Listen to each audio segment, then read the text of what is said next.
Buenas tardes. Hoy vamos a explicar brevemente cómo funciona la función map de los arrays en JavaScript. Esta función lo que hace es recorrer un listado, un array, y devolver como resultado un nuevo array aplicando ciertas condiciones o cierta función a cada uno de los elementos. Como siempre insisto, utilicemos la documentación para poder valernos de información más fiable. Y en este caso podemos encontrar aquí la documentación de lo que es el array como, el map como función del array. Dice que el método map crea un nuevo array con los resultados de la llamada a la función indicada aplicados a cada uno de los elementos del array original, ¿no?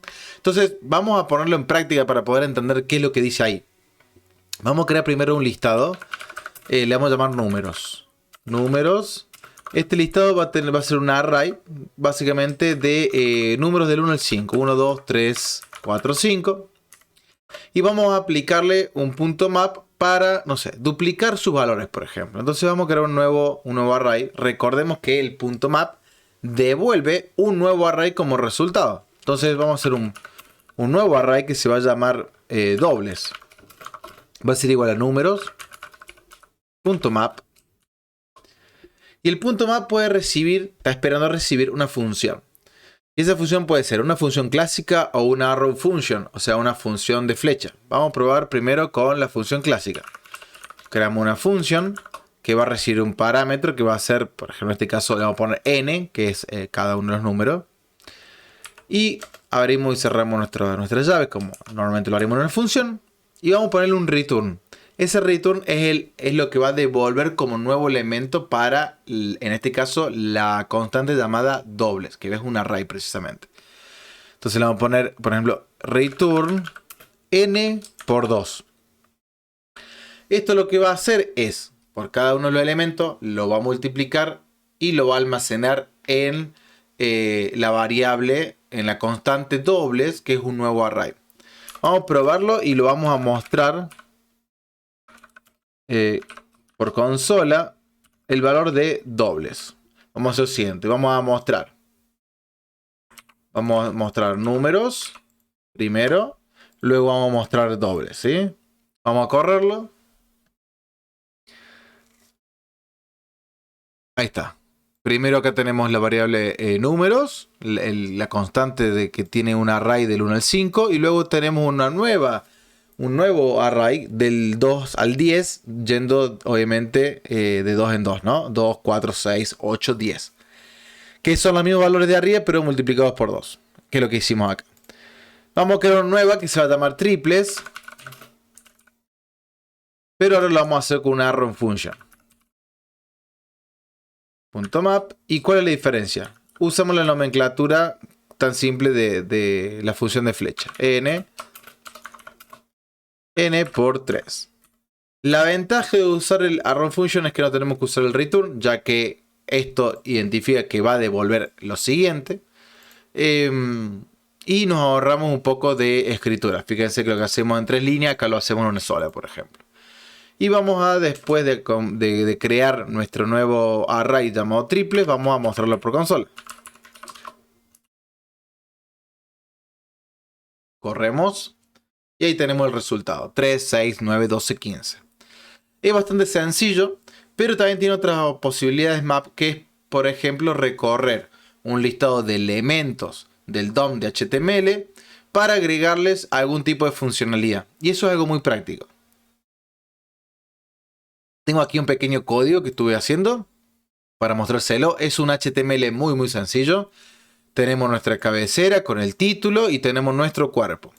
Dentro de nuestro cuerpo tenemos un título llamado Probamos los botones, un listado de botones y luego tenemos un script. Simplemente un script. Esto es muy importante, que tiene que estar en la parte inferior de nuestro body para que pueda captar todo lo que está por encima. Si nosotros lo tuviésemos este script, por ejemplo, dentro de la cabecera, recuerden que la interpretación de los navegadores es primero la cabecera y luego el cuerpo. Entonces, este script no tendría resultado si estuviese insertado en nuestra cabecera del HTML. Tiene que estar insertado en la parte inferior de nuestro body para que capte precisamente los elementos del DOM. Entonces, ¿qué es lo que hacemos en este script? Y esta es la parte que nos interesa a nosotros. Primero que nada, creamos un array, un listado, a partir de los elementos que cumplen la condición de tener el nombre de la clase botón. Que estos tres elementos que tenemos aquí, estos tres botones, cumplen la condición de tener la clase botón.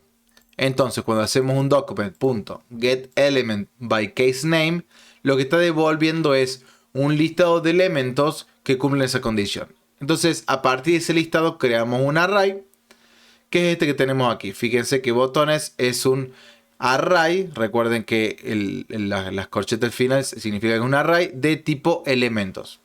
Bien. ¿Qué es lo que hacemos? Lo recorremos. Pero en vez de este recorrido guardarlo en un array resultante, lo que hacemos es a cada uno de nuestros elementos le asignamos una nueva función, que es un addEventListener. O sea, básicamente es un oidor o escuchador de eventos, ¿sí? Le agregamos una oreja, por decirlo de modo, a nuestros elementos para que ante cierto evento reaccionen. En este caso nosotros tenemos que decir qué evento, que en este caso es click, y luego le decimos qué tiene que hacer. Un function. Le mandamos una función y lo que le decimos es que en esta función haga una alerta. Simplemente diciendo hiciste clic en el botón y le agregamos el innerHTML, que es una propiedad de los elementos, que es todo lo que esté contenido en una etiqueta, ¿sí? Todo lo que esté contenido en una etiqueta, en este caso es botón 1, botón 2 o botón 3. Muy bien, teniendo esto hecho, vamos a ejecutarlo. Lo voy a abrir en mi navegador. Acá lo tenemos. Entonces acá tenemos nuestro HTML, es nuestra página creada que tenemos aquí. Fíjense, probamos los botones. Si probamos los botones y un listado de 3 botones. Acá tenemos un listado de 3 botones.